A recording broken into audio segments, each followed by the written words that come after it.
Muy buenas noches chicos, ¿cómo están? El día de hoy pues damos continuidad al tema de los diagramas.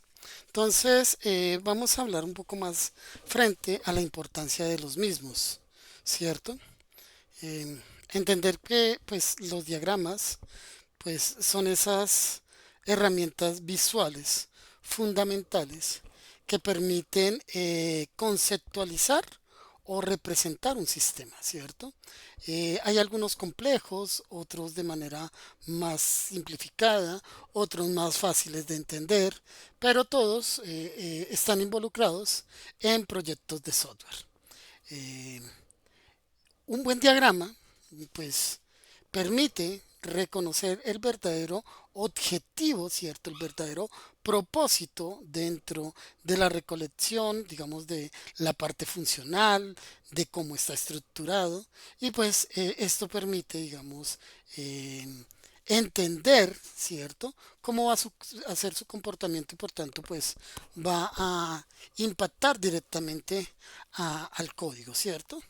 Eh, ¿Por qué? Porque pues debemos entender, chicos, que la parte de la comunicación es muy importante dentro de, el proyecto de software, ¿cierto? Entonces, la intención del diseño es cometer los mínimos errores al momento de su construcción. Ahí es donde entra a jugar pues esa parte esencial de este lenguaje de modelado unificado, ¿cierto? Que es el UML y pues que es un estándar en la industria debido a los diferentes diagramas y cada uno con un propósito específico, ¿cierto? Que permite diferenciar las necesidades de cada uno de los modelados. Aquí vamos a entrar en materia y a identificar, ¿cierto? ¿Cuáles son esos beneficios, ¿cierto? Que permite el tema de tener un diagrama. Entonces, uno de ellos, pues, va a reducir la ambigüedad, ¿cierto? Facilita, cuando decimos reducir la ambigüedad, pues estamos hablando de los equipos técnicos y no técnicos. Recuerden que los usuarios finales, pues no necesariamente tienen que entender cómo es que se programa o cómo es la estructura, pero sí entender cómo va a ser su comportamiento, ¿cierto? Facilita la comunicación con los stakeholders. Recuerden que los stakeholders son todas aquellas partes interesadas con lo que nosotros estemos desarrollando. En principio, pues los clientes, los usuarios finales, ¿cierto? Permite detectar errores estructurales en etapas tempranas.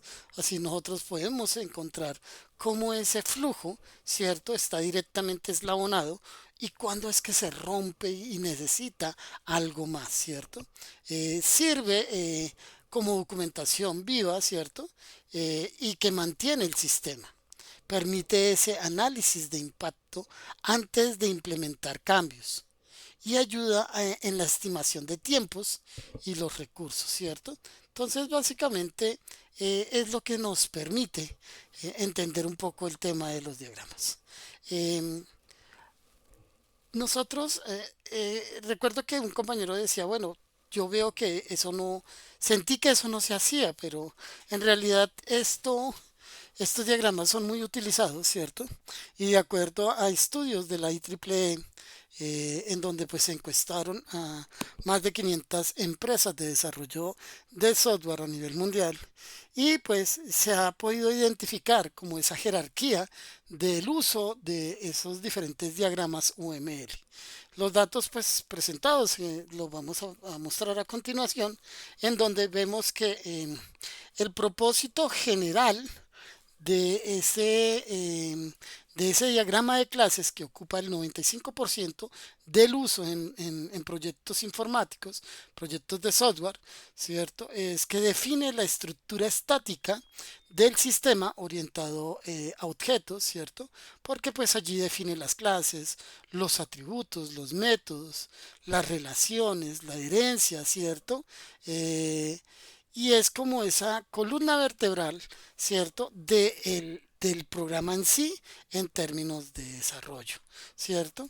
Ocupa un 90% eh, de su utilización en los diferentes proyectos, perdón, los diagramas de casos de uso, ¿sí? ¿Por qué? Porque pues este permite capturar los requisitos funcionales desde la perspectiva del usuario final. Allí podemos reconocer los diferentes actores, personas o sistemas externos, ¿cierto? Esas funcionalidades que el sistema debe ofrecer, ¿verdad?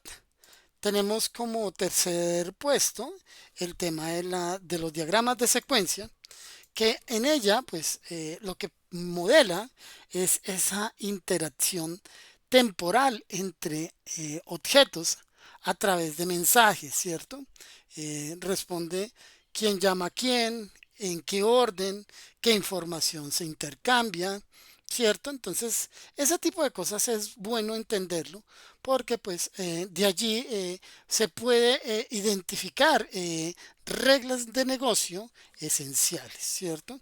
Los diagramas de actividades pues ocupan el cuarto puesto con un 65%, ¿cierto? ¿Por qué? Porque refleja o representa esos flujos de trabajo, esas decisiones, esas ramificaciones, esos caminos paralelos y sincronizados que permite, digamos, en algoritmos complejos, pues poderlos modelar. Luego existe el de diagrama de componentes con un 45% de utilización, ya que este muestra la arquitectura física de los módulos del software, ¿cierto? Sus dependencias y sus interfaces que exponen. Esto esencialmente para sistemas modulares o de microservicios. Y también tenemos el de despliegue, que ocupa un sexto lugar con el 30% de uso y describe pues esa distribución física entre nodos de hardware como servidores, dispositivos embebidos, estaciones de trabajo. ¿Sí? Esto es muy asociado a esa arquitectura de bots. Em, ¿Qué podemos decir? Listo. Entonces vamos a entender un poquito em, cómo es que cobra importancia cada uno de estos diferentes diagramas, ¿cierto? Con su objetivo específico. Digamos que no existe un diagrama UML que sea mejor o peor o que defina de forma absoluta lo que nosotros estemos haciendo, ¿cierto? Digamos que la desagregación de poder tener diferentes diagramas con diferentes propósitos, pues ayuda, ¿cierto? A enfocarnos a ese objetivo que es el que se persigue en cada momento del ciclo de desarrollo. Pues aquí vamos a mostrar una guía práctica para seleccionar el diagrama más apropiado según la necesidad concreta, ¿cierto?, que se tenga en el proyecto. Aquí vamos a ver cuáles son esos diagramas y cuál es el propósito. Cuando nosotros tenemos como propósito capturar y validar los requisitos con el cliente, es cuando nosotros necesitamos hacer uso del diagrama de casos de uso. Mientras que si nosotros requerimos diseñar la arquitectura y esa estructura estática, necesitamos necesariamente hablar sobre los diferentes diagramas de clases o de componentes. ¿De acuerdo? Cuando queremos mostrar la interacción entre los diversos objetos en un escenario, pues aquí necesitamos utilizar ese diagrama de secuencia. ¿Sí? Aquí vamos a ver cómo es un diagrama de secuencia. Veamos, creo que es este, no. Ah, sí, sí es este. Entonces, el diagrama de secuencia, pues muestra cómo los objetos o los actores entre sí a lo largo del tiempo realizan un comportamiento bajo un escenario específico. ¿Para qué sirve? Pues para modelar escenarios de casos de uso, entender ese flujo, ese comportamiento, cuáles son esos diferentes mensajes que existen en cada uno de ese relacionamiento. Permite validar, ¿cierto? Requisitos y comportamientos del sistema, facilita la comunicación entre el equipo de desarrollo, ¿cierto? Para esto, pues necesitamos entender que existen elementos principales como los diferentes actores, aquí vemos la línea de vida, que es como cada una de las etapas que puede entenderse dentro del sistema. Tenemos una activación de ejecución y es que desarrolla, ¿cierto? Cuando hay una interacción con alguno de estos, ¿cuál sería el mensaje, ¿cierto? Eh, y aquí vemos el mensaje síncrono, o sea, qué ocurre después de establecer una relación con cada una de estas líneas de vida. ¿Cierto? Cuando hablamos de mensaje asíncrono, es ese mensaje que no espera respuesta inmediata, que es como esa de vuelta, ¿cierto? La destrucción de un objeto es cuando efectivamente finaliza el ciclo de vida, ¿cierto? Y un comentario es información adicional o aclaraciones sobre el diagrama. Entonces aquí estamos viendo que el ejemplo para iniciar una sesión, entonces dentro del ciclo de vida tenemos una interfaz, tenemos un controlador, tenemos un servicio y tenemos un modelo o base de datos. El usuario ingresa sus credenciales. ¿A dónde? En la interfaz del login. Esto lo que permite es una validación de las credenciales entre usuario y clave. ¿Con qué? Con un controlador, ¿cierto? El controlador es un autenticador, ¿cierto? Que verifica si el usuario está activo, ¿cierto? Para prestar un servicio como el cual es una consulta de ese usuario. Entonces miren cómo va la secuencia. Aquí devuelve, ¿cierto? Datos del usuario. El usuario se encuentra registrado, ¿cierto? Y aquí vemos que hay una anotación. Recuerda que es una nota, un comentario, ¿cierto? Que permite... Ay, perdón. Que permite... este no es...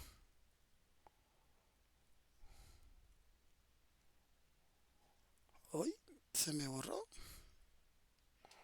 Sí, dame un segundo, chicos, lo vuelvo. Porque se me borró, se me cerró.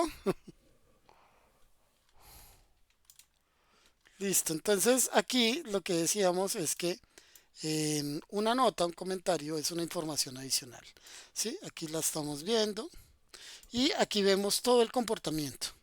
Entonces, para efectos, este tipo de mensajes o relaciones, aquí ya tenemos la aclaración de la descripción de qué es y para cuándo nosotros utilizamos dichos conectores, ¿cierto? Em, Dentro de la documentación, pues debemos tener un título, un caso de uso asociado, un objetivo, unos actores involucrados, objetos principales, ¿cierto? Esas precondiciones que son necesarias para delimitar el escenario, ese flujo principal, esos flujos alternos y esas reglas, ¿cierto? Eso que se debe validar. Aquí tenemos un ejemplo, ¿cierto? Estos diagramas ya están colgados dentro de la plataforma y importante saber cómo elaborar un diagrama de secuencia. Entonces, primero, seleccionar el caso de uso, porque recuerden que esto está directamente asociado a los diferentes casos de uso, ¿cierto? Entonces, aquí estamos hablando, es la interacción entre los objetos, diagramas de secuencia, ¿cierto? Entonces, lo primero es seleccionar el caso de uso, del cual pues se va a modelar ese escenario. El segundo es identificar qué actores u objetos están eh, relacionados. Entonces, cómo es que está su participación dentro de ese escenario. Definir el escenario principal, luego dibujar las líneas de vida, ¿cierto? O esas activaciones, que es como la interacción entre ellas, y agregar los diferentes mensajes que se van a desarrollar dentro de ello, ¿cierto? Incluir pues los flujos interactivos o esos flujos alternos que van a, a complementar este diagrama y siempre hacer la revisión y validarlo. ¿Cierto? Una buena práctica es que se usan nombres claros y significativos para objetos y mensajes. Mantener los diagramas simples y enfocados en un solo escenario.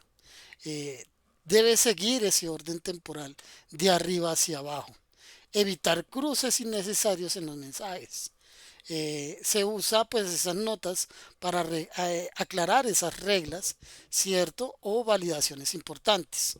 Y actualizar el diagrama cuando cambia el comportamiento del sistema. Siempre es necesario, ¿cierto? ¿Qué otra cosa podemos hablar?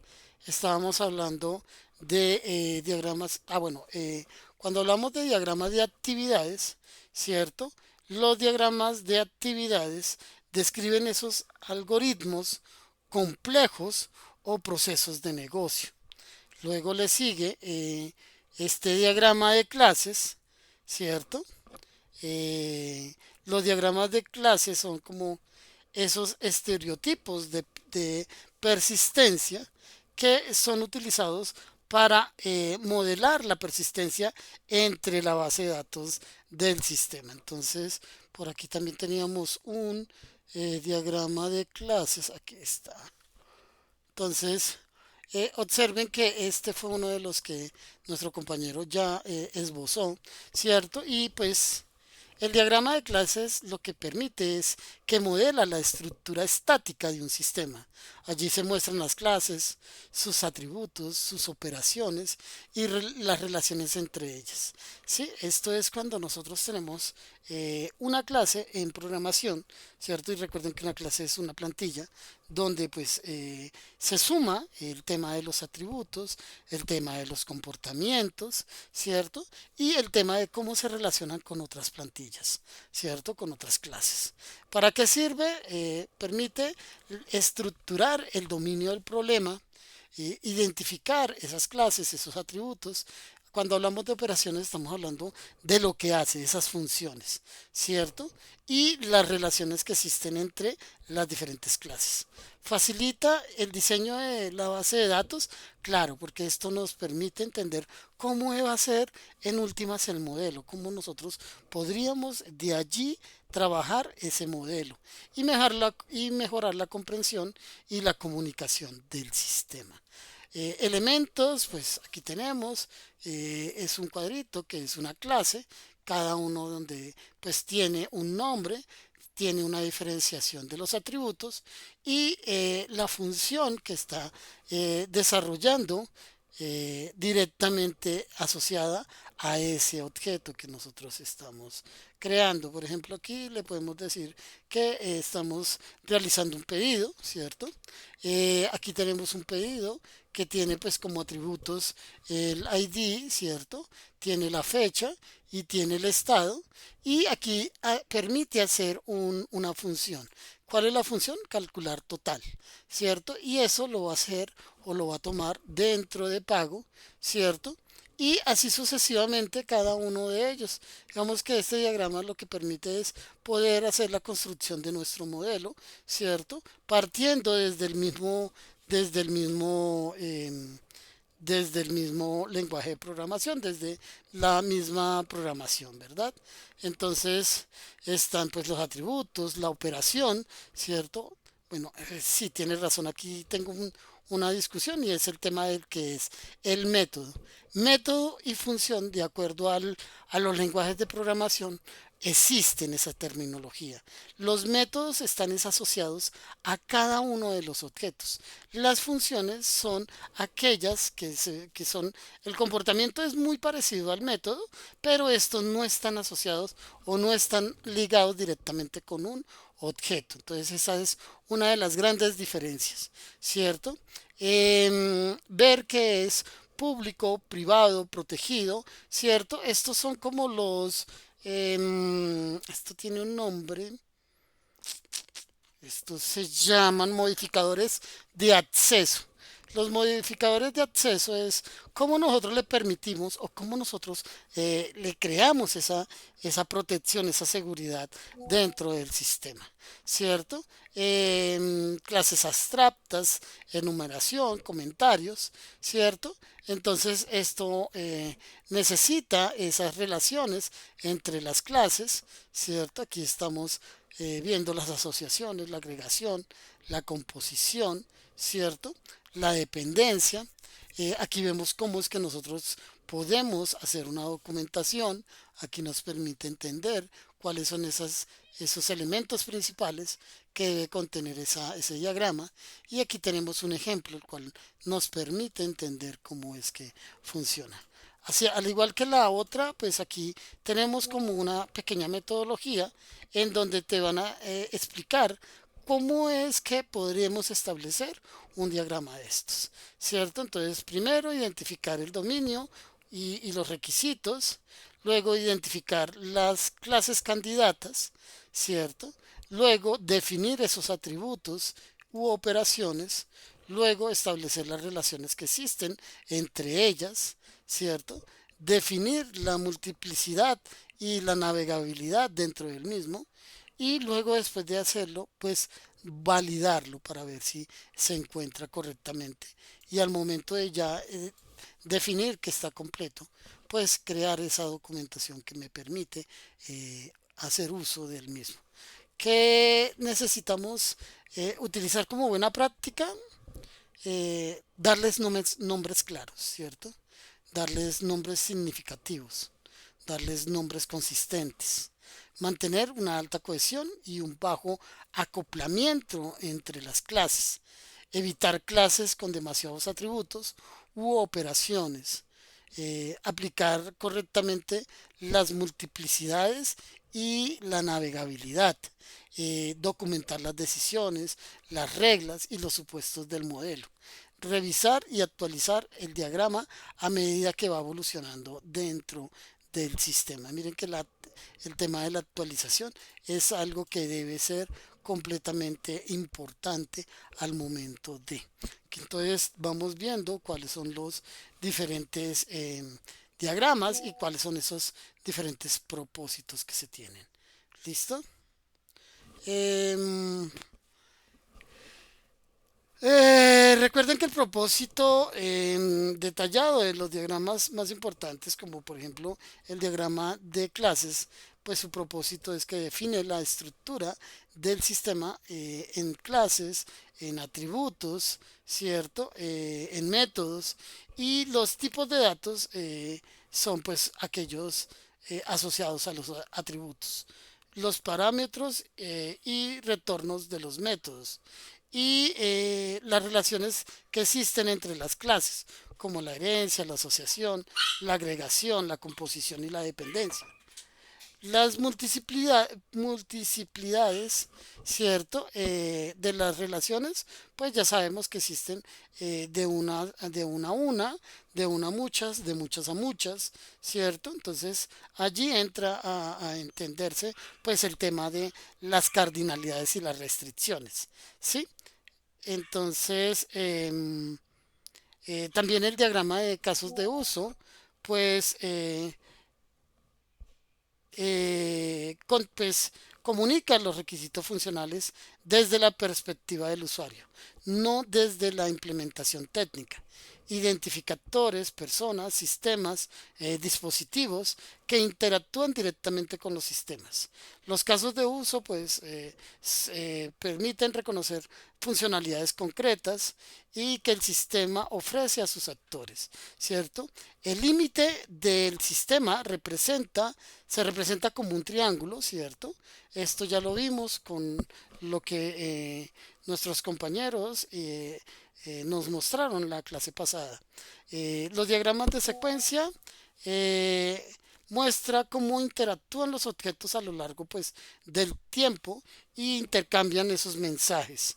Los diagramas de actividades pues representa esos flujos de trabajo, esos procesos de negocio o esos algoritmos complejos mediante una notación de grafos dirigidos, ¿cierto?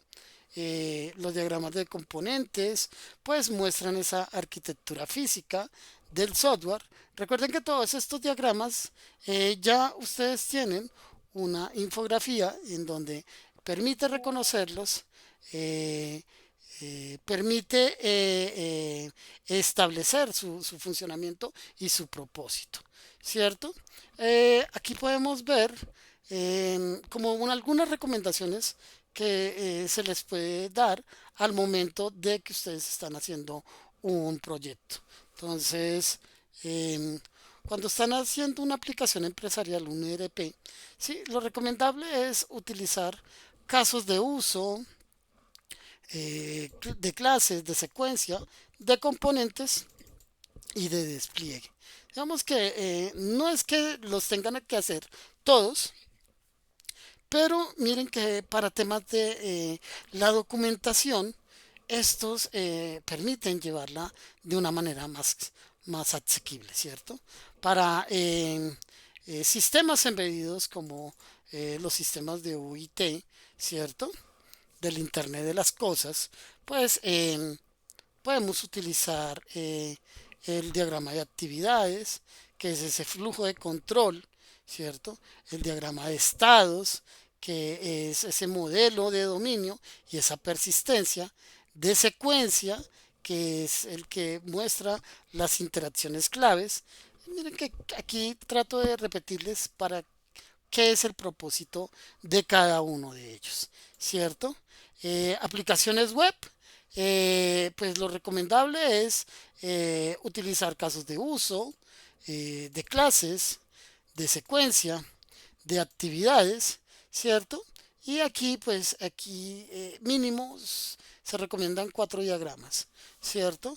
Sistema crítico, pues se requieren diagramas de clase, de estados, de secuencia, de actividades y de despliegue.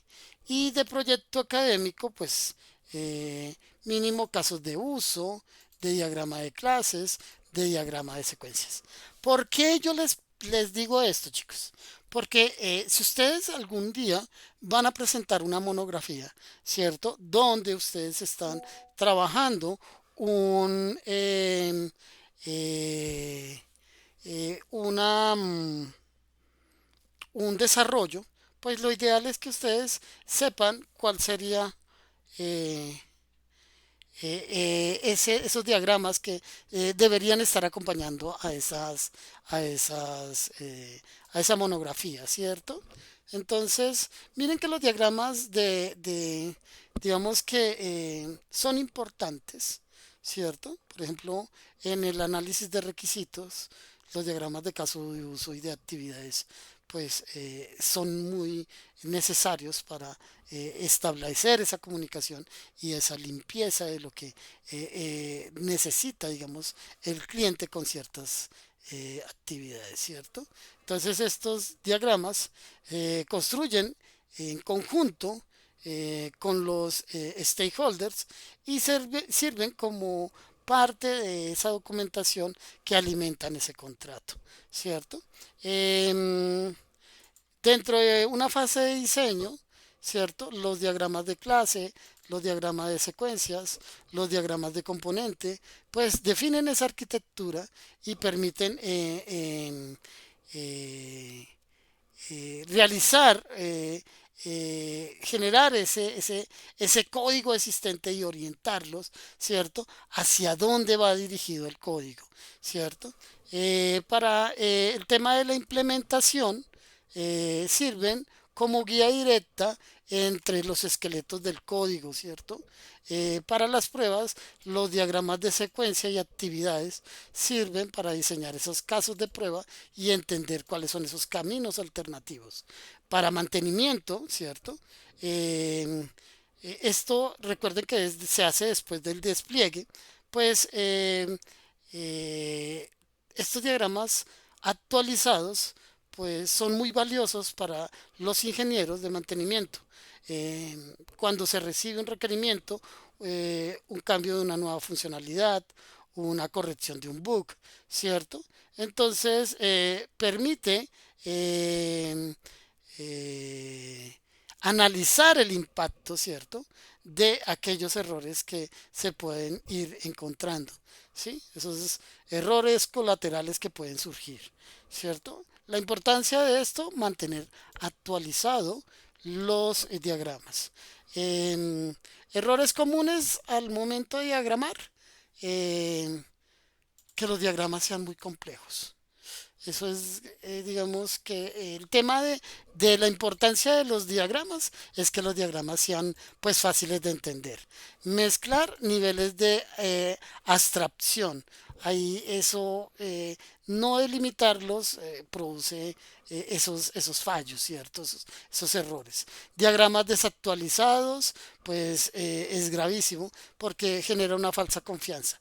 Ignorar las relaciones y las multiplicidades y no validarlo con el equipo. Digamos que estos son pues errores clásicos al momento de el desarrollo de estos diagramas. Entonces ya vimos algunas, algunos, algunas herramientas que se utilizan para esto, ¿cierto? Entonces, em, ¿qué otra cosa? Aquí vamos a ver si se empieza desde cero. Es importante los casos de uso, ¿cierto? Los diagramas de clases conceptual y luego siguen los diagramas de secuencia del flujo principal. Si ya tienes requisitos claros, pues, y ya necesitas diseñar la arquitectura, pues lo ideal es diagramas de clases detallados sumado con el de componentes, ¿cierto? Si necesitas eh, un proceso, un proceso o algoritmo complejo de documentar, el diagrama de actividades es ideal, ¿cierto? Si trabajas con múltiples equipos, el diagrama de componentes y de despliegue, ¿cierto? Y así sucesivamente.